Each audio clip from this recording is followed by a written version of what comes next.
नमस्कार, आप देख रहे हैं हमारा खास शो बाबा का रहस्य लोग और मैं हूं आपके साथ ज्योति तनेजा भसीन। आज बात उन बाबा की जिनकी उम्र का किसी को अंदाजा नहीं था। कोई उन्हें 250 साल का बताता था, कोई 500 साल का, तो कोई कहता है कि उन्होंने करीब 900 साल की जिंदगी जी। ऐसे बाबा जो जमीन पर नहीं बल्कि एक मचान पर रहते थे। जी हाँ, हम बात कर रहे हैं देवराहा बाबा की। कहते हैं जो भी उनका पांव छूने का सौभाग्य प्राप्त कर लेता था उसकी हर तमन्ना जिंदगी में पूरी हो जाती थी।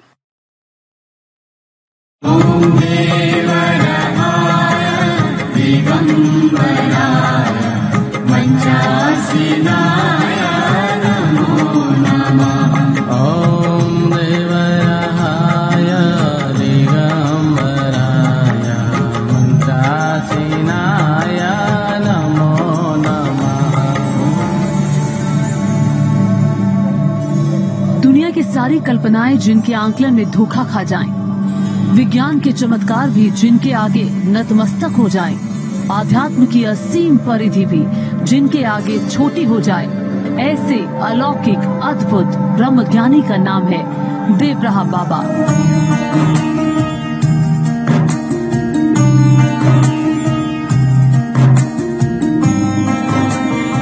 ऐसे बाबा जिनकी सही उम्र का किसी को अंदाजा ही नहीं है। कोई उन्हें 250 साल का बताता है तो कोई 500 साल का।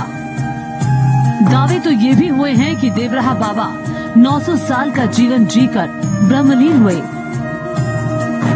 तो आखिर क्या रहस्य था उनकी सैकड़ों साल की जिंदगी का? बाबा कहते थे उनकी उम्र ना पूछी जाए, वो ईश्वर लीन है।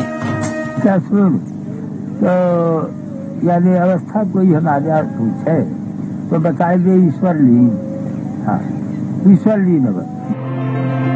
देवराहा बाबा ने खेचरी विद्या को सिद्ध कर लिया था। यही वजह है कि उम्र और भूख के बंधनों से वो मुक्त थे। उनकी उम्र ठहरी हुई थी, उन्हें कभी भूख प्यास नहीं लगती थी। उन्होंने कभी अन्न का एक दाना भी नहीं खाया। पुष्टम सुमधुरम स्निग्धम गब्यम धातु प्रपोषणम मनोभिलक्षम योगन योगी भोजन माचरे। खेचरी विद्या ऐसी विद्या है जिस विद्या के प्रभाव से न रोगो मरणम तंद्रा न निद्रा न शुधा तृषा न च मूर्छा भवे तस्य वो मुद्रा वेत्ति खेचरी। जिस मुद्रा के प्रभाव से योगी को न तो प्यास लगती है न तो किसी प्रकार का व्याधि आती है, न तंद्रा न निद्रा आती है। सा विद्या कथते खेचरी ही, उस विद्या को खेचरी कहते हैं। तक्षके नापि द्रष्टव्यम विषम तस्य न सरपति। जिस विद्या के प्रभाव से योगी को तक्षक नाग भी स्पर्श करे, विषम तस्य न सरपति, सा ने उसको विष का भी कोई प्रभाव नहीं होता है। मृत्यु मातंग केसरी। और खेचरी मुद्रा जब तक खेचरी मुद्रा की अवस्था में जब तक विद्यमान है महापुरुष, तब तक काल भी उसका कुछ बिगाड़ नहीं सकता है। उस विद्या के प्रभाव से महाराज जी का अनंत दीर्घजीवी आदि जो चर्चाएं आती है, उस विद्याओं का प्रभाव था। देवराहा बाबा हमेशा एक मचान पर रहते थे। ये मचान 12 फीट ऊंचा था। सिर्फ स्नान के लिए वो मचान से नीचे उतरते थे। मचान से ही वो दुनिया के अपने सारे भक्तों को आशीर्वाद और प्रसाद देते थे। बाबा मचान से अपने पांव लटका देते थे। पांव का अंगूठा छूकर श्रद्धालु तर जाते थे। कहते हैं कि बाबा के पांव छूने का जिसे मौका मिल जाता था उसका तो जीवन धन्य हो जाता था। सरयू नदी के किनारे देवराहा बाबा का यही वो मचान है जहाँ पर वो निवास करते थे। जमीन से 12 फुट की ऊंचाई पर बांस और बल्लियों से बना यह मचान बाबा का हमेशा निवास स्थल रहा। कोई भी संत, कोई भी राजनेता या कोई भी व्यक्ति अगर उनसे मिलने आता था तो वो इसी मचान से निकलकर अपने भक्तों को आशीर्वाद देते थे और हमेशा यहीं से लोगों को ज्ञान की बातें भी बताया करते थे। मचान पर देवराहा बाबा अपने पास कुछ रखते नहीं थे, लेकिन श्रद्धालुओं को प्रसाद के रूप में कभी फल और कभी मेवा देते थे। बाबा हवा में अपने हाथ घुमाते थे और प्रसाद उनके हाथ में आ जाता था। ऐसा कैसे होता था, ये रहस्य तो अब भी रहस्य ही है। कई बार तो मुझे असाध्य रोग हुआ तो सिर्फ यहाँ की मिट्टी और यहाँ का पुष्प घर ले गया और यहाँ की पत्तियों से मुझे लगता है कि बहुत सारा मेरा उपचार हुआ। और जैसे यहाँ के बारे में यहीं पे संत लोगों ने बताया कि जस्ट इस मंच से जहाँ पे वृक्ष है इसके सामने गुरु जी का मंच हुआ करता था, तो ये पुष्प मथुरा या वृंदावन से कहीं आता था। तो ये हुआ कि इसकी आने वाले समय में जरूरत पड़ेगी, तो वही पुष्प गुरु जी ने फेंका था, यहाँ पे 2 पुष्प फेंका था, तो वही पुष्प से ही ये पौधे बने। बाबा का एक मूल मंत्र था, ओम वासुदेवाय नमः। इसके अलावा किसी से कुछ नहीं कहते थे, जो भी कुछ मांगता था तो जाओ बच्चा हो जाएगा, उनका यही मंत्र था और इतनी ही बार कहते थे। और उसके बाद से बाबा के समय में आम आदमी तो आता ही था, बिहार के उत्तर प्रदेश के चीफ मिनिस्टर और राज्यपाल तक, यहाँ तक कि इंदिरा गांधी जी भी आई, चरण सिंह भी आए। अपनी अलौकिक शक्ति के दम पर देवराहा बाबा पानी पर भी चल लेते थे, पेड़ों और नदियों से बात कर लेते थे, पशु पक्षियों से बातें कर लेते थे। कहते हैं कि बाबा तो खूंखार जंगली जानवरों को भी पल भर में काबू में कर लेते थे। ऐसा माना जाता है कि बाबा जी के साथ जो इसके जल जीव थे, जैसे कछुआ है, मछली है, अन्य है, वो सब बाबा के पास आते थे। और ये संस्मरण सुनने को मिला है कि बाबा से बातें करते थे। तो क्योंकि बाबा तो ब्रह्म ऋषि थे, बाबा सब कुछ जानते थे। मछली कछुए सबसे बात किया, ये सब से बात किया करते थे। ये जैसे कछुआ आ जाते थे, मछली आ जाती थी, और भी जल जीव हैं उनके पास आ जाते थे, और बाबा घंटों घंटों उसमें जल में रहते थे। और कमाल की बात यह है कि कभी भी बाबा को किसी भी जीव ने नुकसान नहीं पहुंचाया। देवराहा बाबा जब भी वृंदावन में अपने आश्रम में आते थे तो यमुना किनारे काफी वक्त बिताते थे। यमुना में डुबकी मारते थे तो आधे घंटे तक सांस रोककर यमुना की गहराई में ही रह जाते थे। वृंदावन धाम में देवराहा बाबा की ठीक हमारे पीछे ये मचान है और कहा जाता है कि इसी मचान से, इसी स्थल से, इसी अपने आश्रम से देवराहा बाबा निकला करते थे। और निकल करके जो पीछे आप देख रहे हैं यमुना नदी के भीतर तक देवराहा बाबा चले जाया करते थे। भक्तों के मुताबिक जो देवराहा बाबा थे उनके पास में जल समाधि थी, जल सिद्धि थी, और वो उसी सिद्धि का इस्तेमाल करके पानी में भीतर भक्त हैं जो आश्रम से जुड़े रहे हैं, जिन्होंने देवराहा बाबा के दर्शन किए हैं, बात करते हैं। और ये बाबा का ये मचान है, यहाँ से बाबा आकर के यमुना में स्नान करने आते थे और स्नान करते थे। कभी कभी उनको जल की उनको सिद्धि थी तो कई बार वो जल समाधि भी लगाते थे, कभी 4 घंटे, कभी 5 घंटे, कभी 3 घंटे। देवराहा बाबा ऐसे तत्वज्ञानी थे जिन्हें भूत, वर्तमान और भविष्य सब कुछ पता रहता था। वो अपने दर पर आए हुए भक्त के दिल की बात जान लेते थे। कहते हैं कि बरसात के दिनों में सरयू नदी की बाढ़ का पानी भी देवराहा बाबा के मचान को छूने के बाद ही घटना शुरू हो जाता था। कहते हैं कि देवराहा बाबा को ब्रह्म ज्ञान मिला हुआ था। उन्होंने अष्टांग योग को साध लिया था। वो तो विधि का विधान पलट देते थे। उनके इशारों पर बादलों से झमाझम बारिश होने लगती थी। अपने तपोबल से वो रिवॉल्वर से फायर तक रोक देते थे। उनके पास अलौकिक शक्तियां थी। अब यही वजह है कि मंत्री से लेकर मुख्यमंत्री और प्रधानमंत्री तक उनके दर्शनों के लिए खींचे चले आते थे। उमा जोग जप यज्ञ तप नाना व्रत मखने, राम कृपा नहीं करहि तस जस निष्केवल प्रेम। तो प्यारे आत्मा भगवत में प्रेम करना यह अत्यंत आवश्यक। देवराहा बाबा जितने सरल थे, जितने सहज थे, उनकी जिंदगी उतनी ही रहस्यमयी थी। ऐसा लगता था कि जैसे उनका ईश्वर से साक्षात्कार होता रहा हो। साधना की शक्ति ऐसी थी जिससे वो भक्तों का मन पढ़ लेते थे। महर्षि पतंजलि का अष्टांग योग उन्हें सिद्ध था। अष्टांग योग यानी ईश्वर में योगी, अयोगी में ईश्वर, और बस वह ईश्वर लीन है, बस ऐसा नहीं। तो क्या क्रियाएं की आपने कि ये संभव हुआ? अरे क्रिया तो बताया गया, महामुद्रा, महाबंध है, महावेग है, खेचरी। 1975 में तत्कालीन प्रधानमंत्री इंदिरा गांधी ने देश में आपातकाल लगाया और जब 1977 के लोकसभा चुनाव हुए तो कांग्रेस को बुरी तरह से हार मिली। इंदिरा देवराहा बाबा को अपना गुरु मानती थी। बाबा ने इंदिरा को जीत का आशीर्वाद दिया। इंदिरा पार्टी का चुनाव चिन्ह बदलना चाहती थी। उन्होंने बाबा से पूछा तो बाबा ने अभय मुद्रा में अपना हाथ उठा दिया।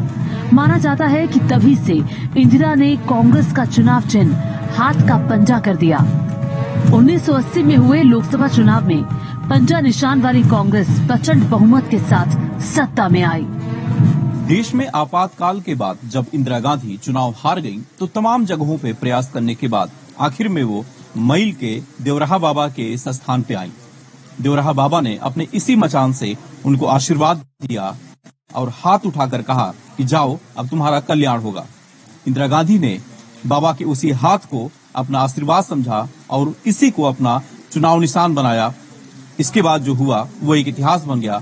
इंदिरा गांधी प्रचंड बहुमत से चुनाव जीती और उसके बाद से उनके बेटे राजीव गांधी और तमाम कांग्रेसी यहाँ पर आने लगे और बाबा के इस दरबार में शीश झुकाने लगे। दुनिया के तमाम दिग्गज देवराहा बाबा के भक्त रहे हैं। 1911 में जॉर्ज पंचम भारत आए तो उन्होंने भी देवराहा बाबा के आश्रम में पहुंचकर उनके दर्शन किए। बाबा का आशीर्वाद लेने भारत से बाहर से भी लोग आते थे, जैसे जॉर्ज पंचम भी बाहर से आए थे, इंदिरा गांधी भी यहाँ आ चुकी हैं, वीर बहादुर सिंह आ चुके हैं, अनेकों मंत्री, बड़ी बड़ी प्रमुख हस्तियां यहाँ आ चुकी हैं। पंडित मदन मोहन मालवीय, पुरुषोत्तम दास टंडन, देश के पहले राष्ट्रपति डॉक्टर राजेंद्र प्रसाद, जवाहरलाल नेहरू, लाल बहादुर शास्त्री, इंदिरा गांधी, राजीव गांधी, अटल बिहारी वाजपेयी भी बाबा के अनन्य भक्त थे। राजीव गांधी हैं, भक्त बूटा सिंह हैं, यानी भक्त राजीव हैं, भक्त राजीव गांधी, हमारा प्यारा आत्मा राजीव गांधी, हमारा प्यारा आत्मा बूटा सिंह, सब पर हमारा दया।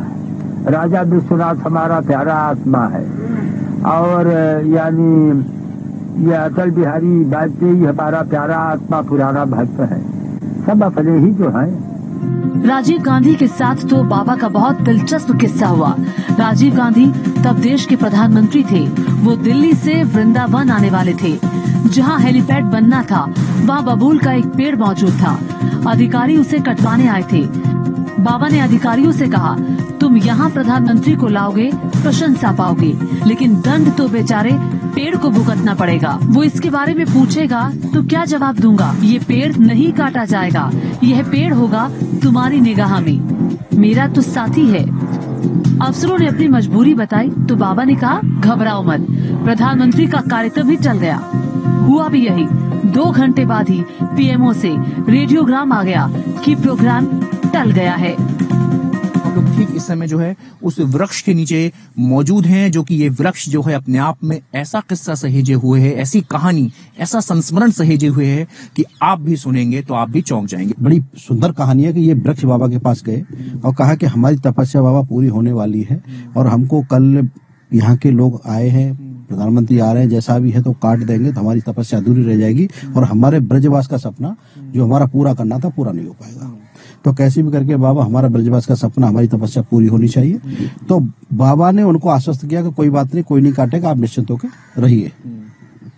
दूसरे दिन जब विकास प्राधिकरण के लोग जो इसको काटने के लिए जब यहाँ आए तो यहाँ पर जो उनके शिष्य थे उन्होंने कहा कि पहले बाबा से मिल लो, बाबा की परमिशन के बिना कोई वृक्ष नहीं काटना है। तो वो लोग जब बाबा के पास गए तो बाबा ने कहा कि कोई भी वृक्ष मत काटिए, कोई दिक्कत नहीं है। और उन्होंने कहा कि प्रधानमंत्री जी आने वाले हैं कि नहीं, प्रधानमंत्री नहीं आएंगे। तो उन्होंने कहा कि जब उस जमाने में ना कोई किस तरह के मोबाइल थे ना किस थे, तो उन लोगों ने कहा बाबा बड़ी दिक्कत हो जाएगी अगर हेलीपोर्ट नहीं बना तो। क्या बोला, वो आएंगे ही नहीं। तो जब थोड़ी देर में जब भागते हुए कुछ लोग आए और उन्होंने सूचना दी कि उनका आने का कार्यक्रम निरस्त हो गया है, अब वो नहीं आएंगे। तो उनका ये सूचना भी आई और इस सूचना के बाद प्रधानमंत्री जी का कार्यक्रम निरस्त हुआ। देवराहा बाबा को प्रकृति से बहुत प्यार था। लोगों को वो भगवान की भक्ति और गौरक्षा करने की प्रेरणा देते थे। गौरक्षा पर उनका खास जोर था। 1989 में प्रयागराज महाकुंभ में बाबा ने अपनी पीड़ा बयान भी की थी। भारत को समृद्धशाली बनाने के लिए गोरक्षा अत्यंत आवश्यक है। देवराहा बाबा चाहते थे कि अयोध्या में राम मंदिर बने। मंदिर आंदोलन से जुड़े नेता अशोक सिंघल और श्री चंद्र दीक्षित बाबा के आगे साष्टांग प्रणाम करते थे। मंदिर मामले की प्रगति को लेकर हर खबर बाबा के पास रहती थी। बाबा ने तभी भविष्यवाणी की थी कि अयोध्या में राम मंदिर अवश्य बनेगा और सबकी सहमति से बनेगा। बाबा की वो भविष्यवाणी आज साकार हो रही है। अयोध्या में रामलला का दिव्य और भव्य मंदिर का निर्माण चल रहा है। देवराहा बाबा ने कड़ी साधना की थी, कई सिद्धियां उन्हें प्राप्त थी। कहते हैं खेचरी मुद्रा सिद्ध होने की वजह से उन्होंने अपनी आयु, अपनी भूख प्यास पर जीत हासिल की थी। जीवन में उन्होंने अन्न का एक दाना तक नहीं खाया, खाली फल और दूध पर वो रहते थे। उनके आश्रम में बबूल के पेड़ थे, लेकिन उनमें एक भी कांटा नहीं था।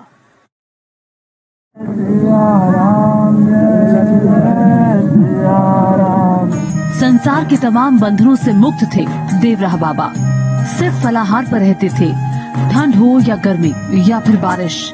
बाबा कोई वस्त्र नहीं पहनते थे। दुबला पतला तन, लंबी जटा, कंधे पर मोटा जनेऊ और वस्त्र के मृग छाल, यही बाबा की पहचान थी। वस्त्र की अवस्था पूछा तो ईश्वर लीन बताया, और वस्त्र में देख सुंदर मृग छाला है। हाँ, अपने आखिरी दिनों में बाबा वृंदावन के अपने आश्रम में चले गए थे। 19 जून 1990 का दिन था। अचानक आसमान में काले बादल छा गए, पक्षियों की अंगुलाहट वाली आवाज आने लगी, झमाझम बारिश होने लगी। ऐसे मौसम में बाबा की आत्मा ने जर्जर तन त्याग दिया। देवराहा बाबा ब्रह्मलीन हो गए। वृंदावन में मां सरयू के तट पर बाबा समाधि में स्थित हो गए। उनकी आखिरी यात्रा में हजारों का हुजूम उमड़ पड़ा था।